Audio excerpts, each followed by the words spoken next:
ሰላም በመላው ዓለም የምትኖሩ የሀሁ ለሁሉም የኦንላይን ትምህርት ቤት የዩቲዩብ ቻናል ቤተሰቦች በያላችሁበት ሰላማችሁ ይብዛ። ሀሁ ለሁሉም የኦንላይን ትምህርት ቤት አማርኛ፣ እንግሊዝ፣ ሂሳብ እንዲሁም የተለያዩ የማህበራዊና የተፈጥሮ ሳይንስ የትምህርት አይነቶችን ብቃት ባላቸው አስተማሪዎች 24 ሰዓት የማስተማራት አገልግሎት እየሰጠ ይገኛል። ቪዲዮ ላይ ባስቀመጥነው ስልካችን በኢሞ፣ በቴሌግራም፣ በዋትሳፕ ይደውሉልን። በተመቻችሁ ሰዓት የምትፈልጉትን የትምህርት አይነት እናስተምራለን። ሰላም የሀሁ ለሁሉም የኦንላይን ትምህርት ቤት የዩቲዩብ ቻናል ቤተሰቦች እንዴት ናችሁ? በዛሬው ዝግጅታችን ቃላትን እንዴት አድርጋችሁ መጻፍና ማንበብ እንደምትችሉ እየጻፍና እያነበብን የምንለማመድ ይሆናል። ሳብስክራይብ ያላደረጋችሁ ቤተሰቦቻችን ሳብስክራይብ እያደረጋችሁ ቤተሰባችን ሁኑ። ከዛ በተጨማሪ ከኛ ጋር ማንኛውንም ትምህርት መማር የምትፈልጉ ልጆች ስልካችን እዚህ ጋር ቁጭ አድርገናል ከቪዲዮ ታች ጠርዝ ላይ በኢሞ፣ በዋትሳፕ፣ በቴሌግራም ወይም ደግሞ እናንተ በሚመቻችሁ በማንኛውም ሶሻል ሚዲያ ስልካችን ሴቭ አድርጋችሁ ይዛችሁ በማንኛውም ሰዓት ብትደውሉልን የምትፈልጉትን ትምህርት በማንኛውም ሰዓት እንድትማሩ እናደርጋለን። አማርኛ፣ እንግሊዘኛ፣ ሂሳብና ሌሎቹንም እናንተ ለስራ ወይም ለማንኛውም እንቅስቃሴ በምትጠቀሙባቸው ሰዓት እየተቸገራችሁ ካላችሁ ከእኛ ጋር 24 ሰዓት አገልግሎቱን እየሰጠን ስለሆነ የምትፈልጉትን ትምህርት በማንኛውም ሰዓት ለመማር ስልካችን ሴቭ አድርጋችሁ ያዙ። አሁን ቀጥታ ወደ ትምህርቱ ይዣችሁ ልሄድ። እንግዲህ እነዚህን የምታዩቸው የሀ ቤተሰቦች የለና እንዲሁም ደግሞ ሀመርኋ ሌላኛዋ ሀ ናት። እንግዲህ በአማርኛ ፊደል ውስጥ 3 ሀ 2 ሰ እንዲሁም ደግሞ 2 አ ከዚያ በተጨማሪ 2 ጸ የሚባሉ ተመሳሳይ ድምፅ ያላቸው የተለያየ ቅርጽ ያላቸው ፊደሎች አሉ። በዛሬው ዝግጅቴ ሁለቱን ሀዎች ለቃላት ምስረታ ተጠቅሜባቸዋለሁ። እነዚህን ተጠቅሜ እንዴት አድርጋችሁ ቃል እንደምትጽፉና እንዲሁም ደግሞ ማንበብ እንደምትችሉ የማሳያችሁ ይሆናል። እንዲሁም ደግሞ እንዲሁ ከዚሁ ቃላት መጻፍ ስጽፍ ተጠቅሜባታለሁ ማለት ነው። መሰረ እንዲሁም ደግሞ ይችኛዋ ሰ፣ ስለዚህ 2 ሰ አሉ ብያችሁ ነበር። እቺ ንጉሱ ሰ በመባል ትታወቃለች። ያው በድምፅ ሰ ነው የምትባለው። ከዛ በተጨማሪ እቺ ደግሞ ሰዓቱ ሰ ትባላለች። ያው ሰ ነው የምትባለው። ሁለቱንም ፊደሎች ለቃላት ምስረታ ተጠቅሜባቸዋለሁ ማለት ነው። ከዛ በተጨማሪ ሸ፣ ቀና፣ በተቸ እንዲሁም የነ እና አ የሚባሉ ፊደሎቹን ቃላት እየመሰረቱ እያንዳንዱ እንዴት አድርጋችሁ እንደምትጽፉ ለማሳያ ተጠቅሜባቸዋለሁ። እንግዲህ የአማርኛ ፊደላትን ሳስተምር 34 የአማርኛ ፊደላት እንዳሉና እያንዳንዳቸው ደግሞ 7 ቤተሰቦች እንዳሏቸው ነግሬያችሁ ነበረ። ከነዚያ ውስጥ አሁን ያሳየኋችሁን ፊደሎች ተጠቅሜ እንዴት አድርጋችሁ ቃላትን መጻፍና ማንበብ እንደምትችሉ በሚገባ ለማሳየት እሞክራለሁ። እናንተ እስከ መጨረሻው ትኩረታችሁን ከኔ ጋር አድርጋችሁ ተከታተሉ። እንግዲህ ሀ የመጀመሪያዋ ፊደል ናት እቺ ሀ። ሁለተኛዋ የሀ ቤተሰብ ደግሞ ሁ። ሶስተኛዋ ሂ። አራተኛዋ ሀ። 5 ሄ። 6 ህ። 7ኛ ቤተሰቧ ደግሞ ሆ። እንግዲህ በእያንዳንዱ እነዚህን ተጠቅሜ ቃላት እየጻፍኩ እንዴት እንደምታነቡ ለማሳየት እሞክራለሁ። እናንተ ደግሞ ከኔ ጋር ቃላትን እንዴት እንደተጻፉና ማንበብ ደግሞ እንዴት እንደሚነበብ አብራችሁ ከኔ ጋር እያነበባችሁ እስከ መጨረሻው ተከታተሉ። ሀ ብ ል ይላል። እንግዲህ ሀን ተጠቀም። ብና ል የሚባሉ ደግሞ ከፊደላት ገበታ ውስጥ የበ ፊደል 6ኛው የበ ቤተሰብ ጋር እናገኛለን። የለ ፊደል ደግሞ እዚህ ጋር ል አለች። ይህን ተጠቀምኩ ማለት ነው። ስለዚህ ሀብል ብሎ ለመጻፍ ሀ የሚል ድምፅ ያለው ፊደል ይሄ አለ፣ ይህን እንጠቀማለሁ። ብ የሚል ድምፅ ያለው ፊደል ደግሞ ከበቤት 6ኛው ነው፣ እሱን ተጠቀም። ል የሚል ደግሞ ከለ ፊደሎች ውስጥ 6ኛው ነው፣ እሱን ተጠቀምኩ ማለት ነው። እነዚህም በቅደም ተከተላቸው ድምፄ በሚወጣበት ቅደም ተከተል ወይም ደግሞ ስናገር ከአንደበቴ ላይ በሚወጣበት ቅደም ተከተል በቅደም ተከተላቸው ሳስቀምጠው ይህን የመሰለ አደራደር ይኖረዋል። ሲነበብ ደግሞ ሀብል ይላል። ሌላው ሁ ሁለተኛውን የሀ ቤተሰብ የሆነውን ሁ ተጠቅሜ ሁለት የሚል ቃል ጻፍ። ሁለት እንግዲህ ሁለት የሚለውን ለመጻፍ ሁ ይህን ተጠቀምኩ ማለት ነው። ሁ የምታዩት ቅርጽ አለው። ድምፁ ደግሞ ያው ሁ ነው። ከዛ ለ ደግሞ የለ ፊደሎች ቤተሰብ የመጀመሪያው ለ ይሄ ነው ቅርጹ፣ እሱን ያስፈልጋል። ስለዚህ ተጠቀምኩበት። ት የሚል ድምፅ አለ፣ እሱም ያስፈልጋል ማለት ነው። ስለዚህ ት የሚለው ድምፅ ደግሞ ከተ ፊደል ውስጥ 6ኛው ቤተሰቡ ይህን የመሰለ ቅርጽ አለው። ስለዚህ ይህንን ተጠቅሜ ምን ሚል ጻፉኝ? ሁለት። ስለዚህ ሁለት የሚል ቃል በዚህ መንገድ መጻፍ ቻልኩ። ሂሳብ ማለት ወይም ደግሞ ሂሳብ ብላችሁ መጻፍ ብትፈልጉ ሂሳብ ሂ የሚል ድምፅና ሳ የሚል ድምፅ፣ ብ የሚል ድምፅ የያዙ ሆሄያት ያስፈልጓችኋል። ስለዚህ ሂ የሚል ድምፅ የያዘው ይሄ ነው። ይህን ተጠቀምኩ። ሳ የሚል ደግሞ ከሰ ፊደል ቤተሰቦች ውስጥ አራተኛውን ብታዩት ሳ ይሄን ይመስላል ቅርጹ። ስለዚህ ይሄን ትጠቀማላችሁ። ብ ደግሞ ከበ ፊደል ውስጥ ስድስተኛው ነው ብያችኋለሁ። እዚህ ጋርም ስለተጠቀምኩበት በዚያውም የፊደላትን ቅርጽ ለማስታወስ እየሞከራችሁ። ስለዚህ ይህንን በቅደም ተከተል በዚህ መንገድ ካስቀመጣችሁ በኋላ ብታነቡት ምን ይላል? ሂሳብ ይላል። ሂሳብ። ሀብል ብላችሁ መጻፍ ብትፈልጉ ሀብል ብላችሁ መጻፍ ብትፈልጉ ሀ ብ ት። እንግዲህ ሀብል ይሄ ነው። ሀብት ሀብት ብዬ መጻፍ ብፈልግ ሀብት ብዬ መጻፍ ብፈልግ ሀ ብ ት። ስለዚህ ሀብት የሚለውን ሀ የሚባል ፊደል ያስፈልጋል፣ ወይም ሀ የሚል ድምፅ የያዘ ፊደል ያስፈልጋል። ብ የሚል ድምፅ ያስፈልጋል። ት የሚል ያስፈልጋል። ስለዚህ ሀ ይሄ ነው ተጠቀምኩ። ብ ደግሞ ከበቤተሰቦች ብ ይህን የመሰለ ቅርጽ አለው። ያው ድምፁም ብ ነው። ይህን ተጠቀምኩ። ት ደግሞ ሄ ይሆናል ማለት ነው። ስለዚህ በቅደም ተከተል ብታስቀምጡት ሀብት ይሆናል። ሄ ሄ። አሁን ይሄው ብዬ ለመጻፍ ይሄው ብዬ መጻፍ ብፈልግ ይ ከየፊደሎች ስድስተኛዋ ላይ ይች ነች። ይ አዛ ሄ ይኸው የሀ ቤተሰብ አምስተኛው ፊደል ይሄ ነው። ሄ እዚያ ው ይሄው ይላል ማለት ነው። ስለዚህ በቀላሉ በዚህ መንገድ እየጻፋችሁ መለማመድ። ህ ይኸው ህ ይሄ ነው። ህ ዝ ብ። አሁን ህዝብ የሚለውን ለመጻፍ ህ ይሄ ያስፈልጋችኋል። ከዘ ፊደል ውስጥ ደግሞ ዝ የሚል ድምፅ ያለው ስድስተኛው ነው። እሱን ትጠቀማላችሁ። ብ ደግሞ ስድስተኛ ነው። በቤተሰብ ብያችኋለሁ። የተለያየ ላይ ተጠቅሚበታለሁ። ይሄው እዚህ ጋር ይህን ፊደል እዚህ ጋርም ተጠቀምኩበት። ከዛ እነዚህ ሶስት ፊደሎች ህ ዝ ብ። አሁን ፍጥነቴን ጨመር አድርጌ ትርጉም በሚሰጥ መንገድ ማንበብ። ህዝብ ይላል። ሆ የሀ ፊደል ሰባተኛዋ ማለት ነው። ሆ። ከዛ ይሄ ደግሞ ሆኖም ብላችሁ መጻፍ ብትፈልጉ ትጠቀሙበታላችሁ ይህን ፊደል ማለት ነው። ሆ። ከዚያ ኖ ደግሞ የነ ፊደል ሰባተኛው ነው። እንደዚሁ ም ከመቤተሰቦች ስድስተኛው። ስለዚህ ይህን ብትጠቀሙ ምን ይላል? ሆኖም ይላል።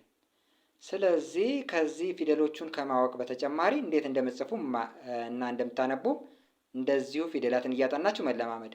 ይሄ ምን ይላል? አሁን ሀብል፣ ሁ ሁለት፣ ከዛ ይህን ተጠቅሜ ሂሳብ፣ ሀ ሀብት፣ ሄ ይሄው፣ ህ ህዝብ፣ ሆ ሆኖም። ፊደላትን ቅርጽ መያዝ፣ ቃላትን መጻፍ፣ ማንበብ። ሁለተኛ የለ ቤተሰቦች አሉ። እንግዲህ እንደ ማንኛውም የፊደላት ቤተሰብ የለ ቤተሰቦችም 7 ቤተሰቦች አሉት። እያንዳንዱ ሆሄያት ቃላትን እንዴት እንደምንጽፍባቸው ወይም ደግሞ ስንጽፍ እንዴት እንደሚያገለግሉ ላሳያችሁ። አሁን ለምን ብላችሁ ለመጻፍ ይህን ፊደል ትጠቀሙታላችሁ። ምን። ስለዚህ ምና ን፣ ም የመፊደል ስድስተኛው ነው የምታገኙታላችሁ። ን ደግሞ የነ ፊደል ስድስተኛ ሆሄ ነው። ስለዚህ ይህንንም ስድስተኛ ላይ ሁለቱንም ታገኟቸዋላችሁ። ከዛ ለን ተጠቀማችሁ። ምክንያቱም ለን ብቻ አንድ ቃል ስለማይሆን አንድ ፊደል ስለሆነ ሌሎች ሆሄያት ስለሚያስፈልጉ፣ ሌሎች ሆሄያት ደግሞ የሚያስፈልጉን ምና ን ናቸው። እነዚህን ተጠቀምን። ከዛ ለምን። እንግዲህ ለምን ብቻ ተብሎ አይደለም የሚጻፈው። የተለያዩ ቃላትን ልትጽፉ ትችላላችሁ። ምክንያቱም ለ የሚል ድምፅ ከንግግራችሁ ውስጥ ሊወጣ ይችላል። ለምን፣ ለምለም፣ ለማ፣ የተለያየ ብቻ ለ የሚል ድምፅ ሊያወጣ የሚችል ማንኛውም ቃል ይህንን ትተኩበታላችሁ ማለት ነው። ሉ። አሁን ሉ በሚለው ደግሞ ያሉት። እንግዲህ ያ የፊደል አራተኛ ነው። ሉ ደግሞ ከለ ፊደሎች ውስጥ ይኸው የምታዩት ሁለተኛ ነው። ምክንያቱም ሁለተኛ ፊደላት ብዙ ጊዜ የፊደላትን ቅርጽና ድምፅ ሳሳያችሁ በተለያየ ትምህርት ሁለተኛ ፊደላት ከጎናቸው ላይ አግድም መስመር አላቸው ብያችሁ ነበረ። ከዚህ ጋር እዚህ ጋር ሉ፣ ይችኛዋን ሁም ብታዩ ከጎናቸው ላይ አግድም መስመር አላቸው። በዚሁ አጋጣሚ የፊደላትን ቅርጽም እያጠናችሁ ያሉት ለማለት ያንና ሉን ትን ትጠቀማላችሁ። ከዛ ምን ይላል? ያሉት። ሊ የሚለውን ድምፅ አሁን ቃላት ለመጻፍ በተለያየ መንገድ ልትጠቀሙት ትችላላችሁ። ለምሳሌ ፖሊስ ለማለት ፖ ከፐ ፊደሎች ላይ 7ኛ ነው። ፖ። ሊ ደግሞ የለ ፊደል 3ኛ ነው። ስ የሰ ፊደሎች 6ኛው ሆሄ ወይም የ6ኛው ፊደል ቅርጽ ይህን ይመስላል። ስለዚህ እነዚህን በቅደም ተከተላቸው እናንተ ከአንደበታችሁ ስትናገሩ በሚወጣው ድምፅ ቅደም ተከተል ከግራ ወደ ቀኝ በስርዓት ትደረድሩታላችሁ። ከዛ እንግዲህ መጀመሪያ ፖሊስ ለማለት ፖ ሊ ስ የሚል ድምፅ ስለሆነ የሚያስፈልገው እነዚህ በቅደም ተከተል ምን ይላል? ፖሊስ ይላል። ፖሊስ ይላል። ስለዚህ አሁን በዚሁ አጋጣሚ 3ኛ ፊደላት ከግራቸው ላይ ወደ ቀኝ ይጣመማሉ እያልኳችሁ ነበረ ፊደላትን ሳሳይ። እነዚህም የሂ ሊ እዚህ ጋር ሂ አለ። 3ቱም በስርዓት የተደረደሩ ናቸው። ፖሊስ።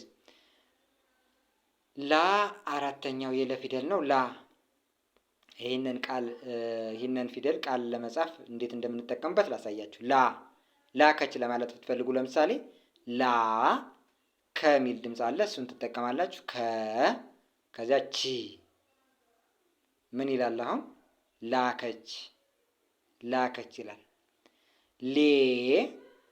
ሌሎች ብላችሁ መጻፍ ብትፈልጉ ይህን ፊደል ትጠቀሙታላችሁ። ሌሎች፣ ሌሊት፣ ሌጣ፣ የተለያየ ቃል።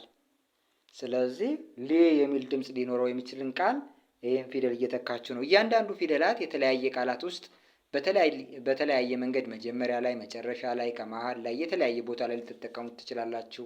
ምክንያቱም ድምፁ ነው የሚወስነው። እናንተ ስትናገሩ ከአንደበታችሁ ላይ በሚወጣው ቅደም ተከተል ነው የምትደረድሩት። በዚያ መንገድ ለምሳሌ ሌሎች ብላችሁ መጻፍ ብትፈልጉ ከዚህ ጋር መጀመሪያ ላይ ተጠቀሙት። ሎ ች። እንግዲህ ሌሎች ለማለት ሎ ች ስትናገሩ ማን ምን መቼ መውጣት እንዳለበት ወይም መጀመሪያ ማን እንደሆነ የሚቀመጠው መጀመሪያ ሊቀመጥ የሚችለው መጀመሪያ አፋችሁን ስትከፍቱ መጀመሪያ ላይ ተጠሩታላችሁ ማለት ነው ያን ፊደል።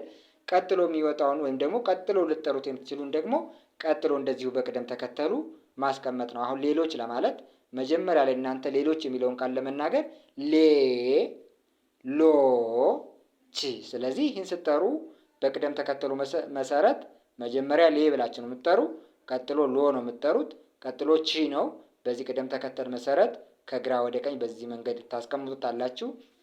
ማንኛውንም የምትፈልጉትን ቃል ለመጻፍ መጀመሪያ አንደበታችሁን ከፍታችሁ የፊደሉን ድምፅ እየተናገራችሁ ለማዳመጥ መሞከር። መጀመሪያ ላይ ልታወጡት የምትችሉትን ድምፅ በግራ ሳይድ በኩል መጀመሪያ ላይ ታስቀምጡታላችሁ። ከዛ ቀጥሎ ደግሞ ቀጥሎ የሚወጣውን ታስቀምጣላችሁ ማለት ነው። ከዛ ልማት የሚል ቃል ለመጻፍ ይህን ፊደል ትጠቀማላችሁ። ልማት ለማለት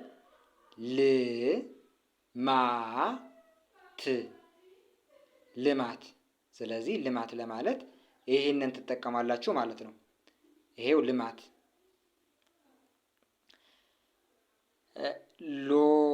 እንግዲህ 7ኛው ፊደል ነው። ይህን ይመስላል ቅርጹ። የለ ፊደሎች 7ኛው ሆሄ ይሄ ነው። ስለዚህ የለ ፊደል እንግዲህ 7ኛው ቤተሰቡ ይሄ ነው የሚሆነው። አሁን ይህንን ደግሞ በጽሁፍ ውስጥ ለመጠቀም ለምሳሌ ታ ብላችሁ መጻፍ ብትፈልጉ ችሎታ ብላችሁ መጻፍ ብትፈልጉ ቺ ያስፈልጋል፣ ሎ ያስፈልጋል፣ ታ ያስፈልጋል። ስለዚህ ችሎታ ለማለት ይህን ትጠቀማላችሁ ማለት ነው። ሌላኛዋ ለዛሬ ደግሞ ቃላትን ለመጻፍ የተጠቀምንባት ሀመርኋ ይችኛዋ ናት። ስለዚህ በድምፅ ከዚህኛው ጋር ተመሳሳይ ነው፣ ግን እንዲሁ ይህንን ተጠቅሜ ደግሞ የተመሰረቱ ቃላትን ላሳያችሁ። ሀሰት ለማለት ለምሳሌ ይህን ብትጠቀሙ ትችላላችሁ። ሀሰት ለማለት ይሄ ያለ ስለዚህ ሀሰት ለማለት እና እነዚህን ትጠቀማላችሁ። ሀሰት። እሁድ ብላችሁ መጻፍ ብትፈልጉ እስኪ እሁድ እነዚህን ሆሄያት በቅደም ተከተላቸው ማስቀመጥ። ከዚያ ቅርጻቸውን ደግሞ እንግዲህ ፊደላትን ስታጠኑ ነው የምታውቁት። ፊደላትን በደንብ እየደጋገማችሁ ለማጥናት ሞክሩ። እሁድ። ስለዚህ እነዚህ የሚለው ድምፅ ከአፍ ፊደል ቤተሰቦች ውስጥ ስድስተኛው ይሄን ይመስላል ቅርጹ። እንግዲህ ይሄ ነው ሁ ደግሞ የምታዩት ነው ሁ። ከዚያ ድ የደ ፊደል ስድስተኛው ነው። እሁድ እሁድ ብላችሁ ይህን ቃል በቀላሉ መጻፍ ትችላላችሁ።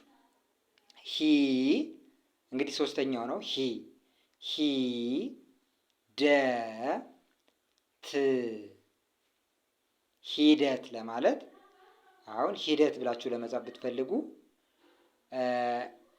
ይህንን ፊደል ትጠቀማላችሁ። ስለዚህ ሂደት ደ የደ ፊደል የመጀመሪያዋ ናት። ት ደግሞ ከተ ፊደሎች ውስጥ ስንተኛዋ ናት? ስድስተኛዋ።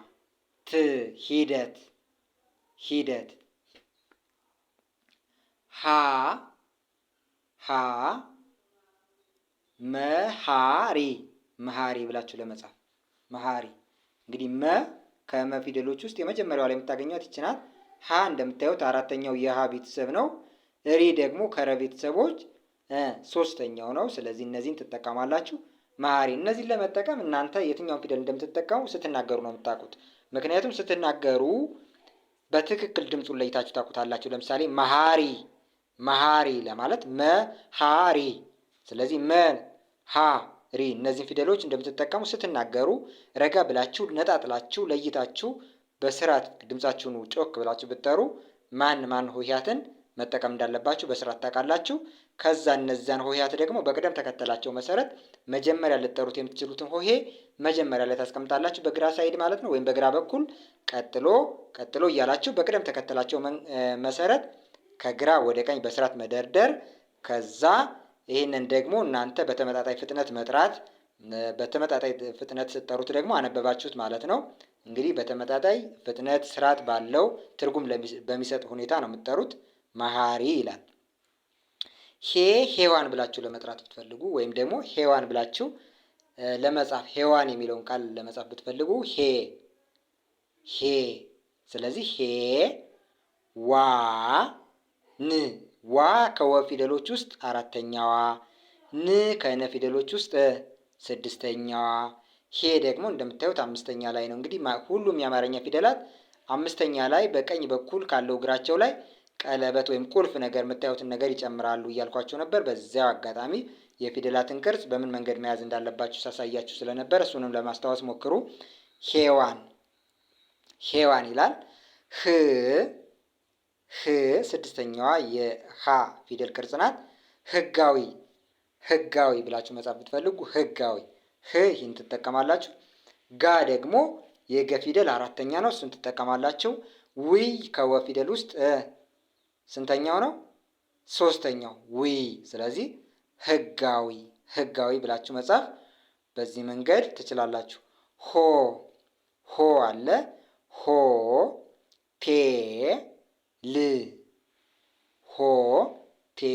ሆቴል ብላችሁ መጻፍ ብትፈልጉ ሆ የሚል ድምጽ ያስፈልጋችኋል። ቴ የሚል ድምጽ ያስፈልጋችኋል። ል የሚል ድምጽ ያስፈልጋችኋል። ይህንን ድምጽ ደግሞ በውክልና የያዙ ሆሄያት አሉ። እነዛን ከፊደላት ውስጥ በሚገባ ትክክለኛውን ድምጽ የያዙትን ነጥላችሁ ማውጣት። ሆ የሚለው ይሄ ነው። ስለዚህ ቴ ደግሞ ከተ ፊደል ውስጥ አምስተኛውን ብታዩት ይሄ ነው ቅርጹ፣ ቴ ይባላል። እሱ ያስፈልጋችኋል። ል ደግሞ የለ ፊደል ስድስተኛው ይሄ ማለት ነው። ስለዚህ ሆቴል ለማለት እነዚህን ትጠቀማላችሁ። ቀጣይ መ እንግዲህ የመ ቤተሰቦቹም እንደዚሁ ለቃላት ምስረታ ተጠቅሚባቸዋለሁ። መልስ ብላችሁ መጻፍ ብትፈልጉ መልስ ለማለት መልስ፣ እነዚህ ያስፈልጓቸዋል። ስለዚህ የምታዩት ነው። ል ደግሞ ከለ ፊደሎች ውስጥ ስድስተኛውን ቅርጽ እያሳየኋችሁ ነበር። ይሄን ይመስላል። ስ ከሰ ፊደሎች ውስጥ ስድስተኛ ነው። ስለዚህ መልስ ብላችሁ ለመጻፍ እነዚህን ሆሄያት በደንብ መደርደር፣ ከዛ ስታነቡት መልስ ይላል ማለት ነው። ሙግት ብላችሁ ጻፉ። ሙግት ለማለት ይህን ትጠቀማላችሁ ማለት ነው። ሙ የሚል ድምፅ አለው። ስለዚህ ግ የሚለው ድምፅ ደግሞ ከገ ፊደል ውስጥ ስድስተኛው ግ የሚል ድምፅ አናባቢ የሚጠቀም ስድስተኛ ሆሄ ነው እያልኳችሁ ነበረ። በዚያው የፊደላትን ቅርጽና ድምፅ ለመረዳት ይህንን ያስታውሱ። ሙግ እዛ ት የተ ፊደል ስድስተኛው። ስለዚህ ሙግት ለማለት እነዚህን ፊደሎች በቅደም ተከተላቸው በዚህ መንገድ ቁጭ ማድረግ፣ ከዛ እናንተ ትርጉም በሚሰጥ መንገድ በስርዓት መጥራት መቻል ሙግት ይላል። ሚ ሶስተኛው ነው። እንግዲህ ሶስተኛ ፊደል ሁለተኛ ከጎናቸው ላይ ሶስተኛ እግራቸው ወደ ቀኝ መጣማም እያልኳቸው ነበር። እንግዲህ ሶስተኛ ፊደል ነው። ይሄ ወደ ቀኝ እግሩ የምታዩት ሸፈፍ ያለ ነው። ሚዲያ ብሎ ለመጻፍ ሚዲያ። ይሄው ሚ ትጠቀማላችሁ፣ ዲ ትጠቀማላችሁ፣ ያ ትጠቀማላችሁ። ስለዚህ ምን ይላል? ሚዲያ ይላል። ማ አራተኛ ፊደል ነው። ማየት ብላችሁ መጻፍ ብትፈልጉ ማ ይሄ ነው ቅርጹ። የ ደግሞ ከየቤተሰቦች የመጀመሪያው መጀመሪያ ላይ ያለው ይሄ ነው። ከዚያ ት በተደጋጋሚ እየነገርኳችሁ የተ ፊደል ስድስተኛው። እንግዲህ የፊደላትን በደንብ አጥኑ፣ ቅርጻቸውን ወቁ። ማየት ይላል። ሜትር ብላችሁ መጻፍ ብትፈልጉ ሜትር። ስለዚህ ሜትር ብሏችሁ ለመጻፍ ከዚያ ት ከዚያ ር።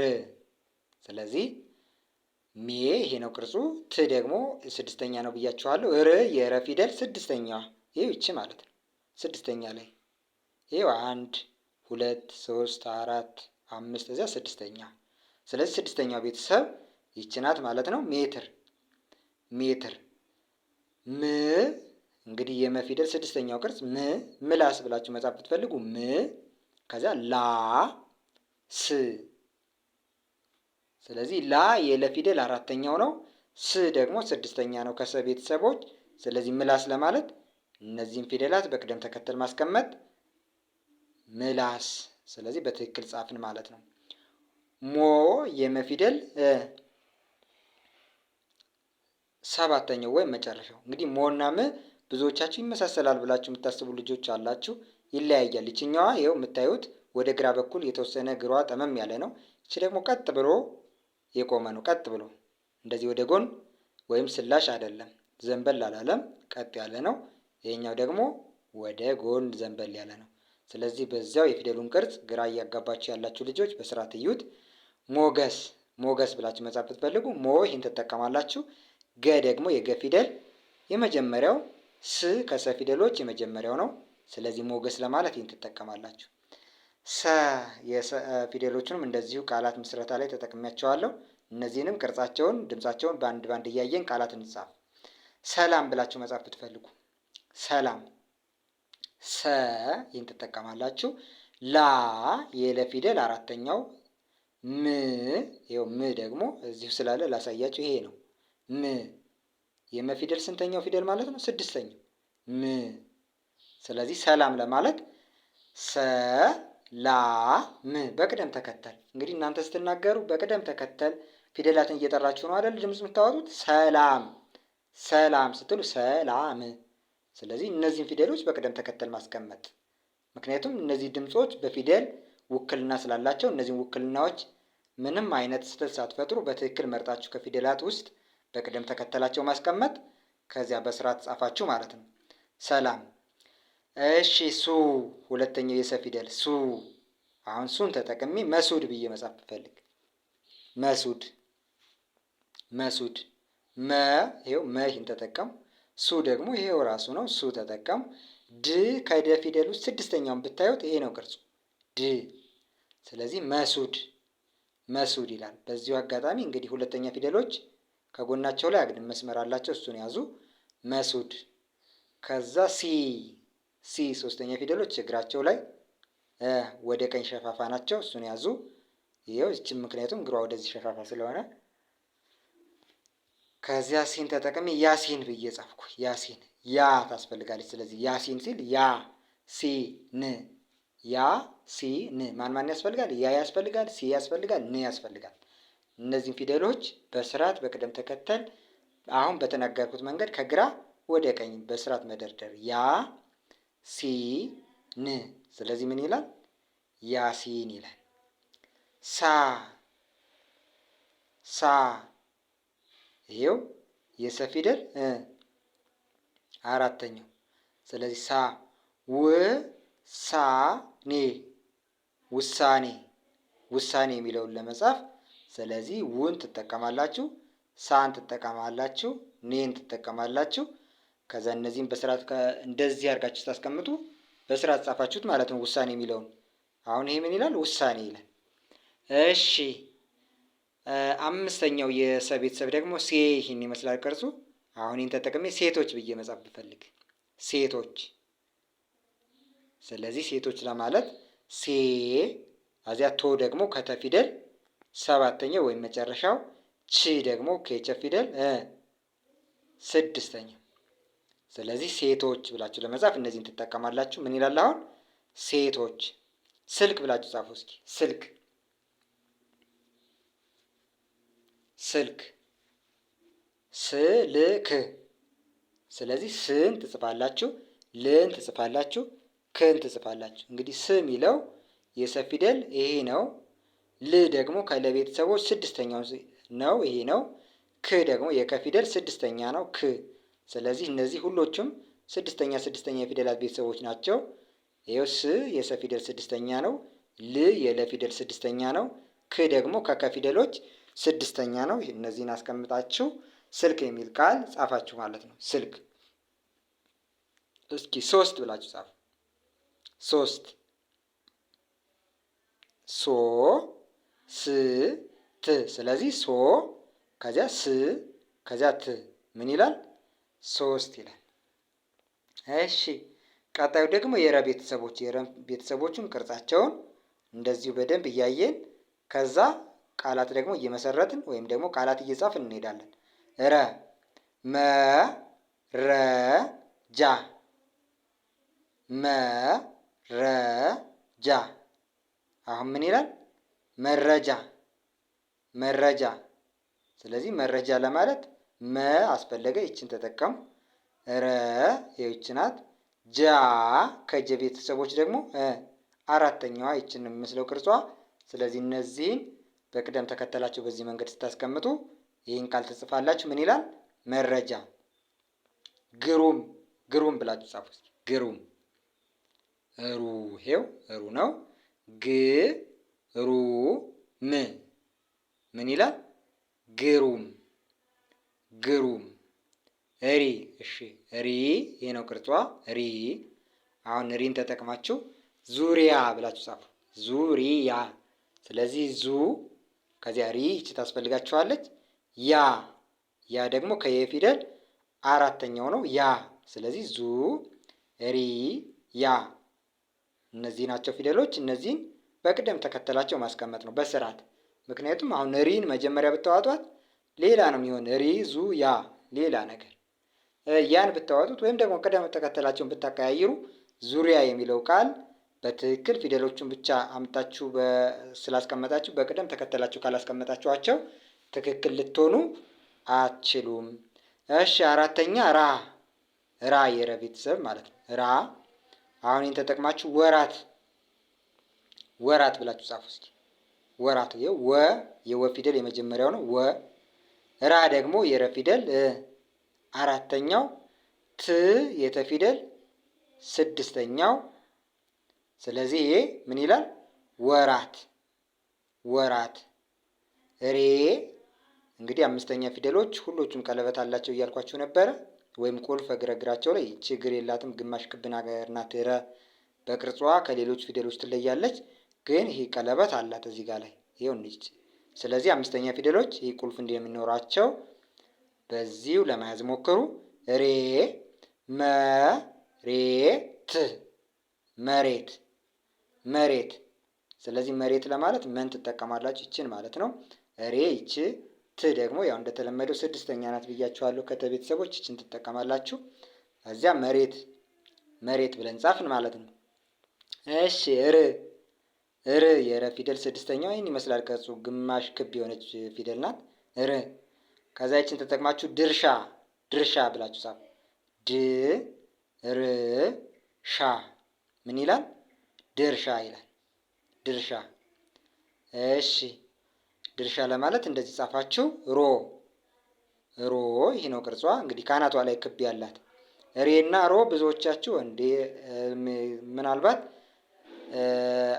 ሬን አይታችሁ ሮ ስታዩ ያለበት ቦታ ክቡ ይለያያል። ይኸው ሬ በታች በኩል ነው በግሯ በኩል፣ ሮ ደግሞ ካናቷ ላይ ነው ክቡ ያለው። ስለዚህ ቦታው ይለያያል። ይቺ ሮ ትባላለች፣ ይቺ ሬ። እሺ ሬ አሮጌ ለማለት ሮ አሮጌ አሮጌ ብሎ ለመጻፍ ይህን ትጠቀማላችሁ ማለት ነው።